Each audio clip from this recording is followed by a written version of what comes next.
ரிதன்யா மரண வழக்கு. கணவர் குடும்பத்தினருக்கு ஜாமீன் மறுப்பு.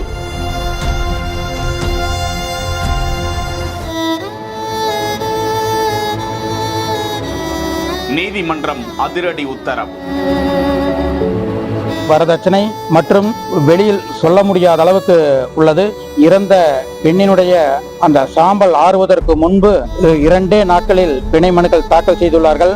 என் பிள்ளைய நான் எப்படி வளர்த்தி பொத்தி வளர்த்த கிளி குஞ்சாட்டு இருந்தால கல்யாணம் என் பிள்ளை திருப்பியே மாத்திட்டாங்க.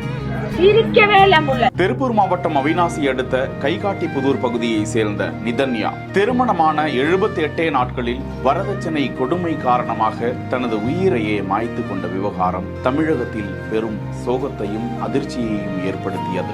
இந்த வழக்கில் கணவர், மாமனார், மாமியார் என 3 நபர்களையும் கைது செய்து சிறையில் அடைத்திருக்கிறார்கள். இந்த வழக்கு திருப்பூர் மாவட்ட முதன்மை அமர்வு நீதிமன்றத்தில் நடந்து வந்த நிலையில் தங்களுக்கு ஜாமீன் கேட்டு அந்த மூவரும் வழக்கறிஞர் மூலமாக மனு தாக்கல் செய்திருந்தனர். இந்த வழக்கில் ரிதன்யாவின் கணவர் தரப்பில் ஆஜரான வழக்கறிஞர் ரிதன்யாவின் வழக்கு ஒரு சந்தேக மரணம் என இருப்பதால் தங்களது தரப்புக்கு ஜாமீன் வழங்க வேண்டும், அவர்கள் 3 பேரையும் பிணையில் விடுவிக்க வேண்டும் என கோரியிருந்தார். ரிதன்யாவின் பெற்றோர் தரப்பு வழக்கறிஞர்கள் ரிதன்யாவின் வழக்கு குற்ற வழக்கு, இதன் விசாரணை குறித்த அனைத்தும் வீடியோவாக பதிவு செய்யப்பட்டிருக்கிறது. அவர்கள் கைது செய்யப்பட்ட சிறிது நாட்களிலேயே அவர்களுக்கு பிணை வழங்குவது ஏற்புடையது அல்ல என வாதிட்டனர். இருதரப்பு வாதங்களையும் கேட்ட நீதிபதிகள் ரிதன்யாவின் கணவர், மாமனார், மாமியார் அவர்களுக்கான ஜாமீன் மனுவை தள்ளுபடி செய்து உத்தரவிட்டனர்.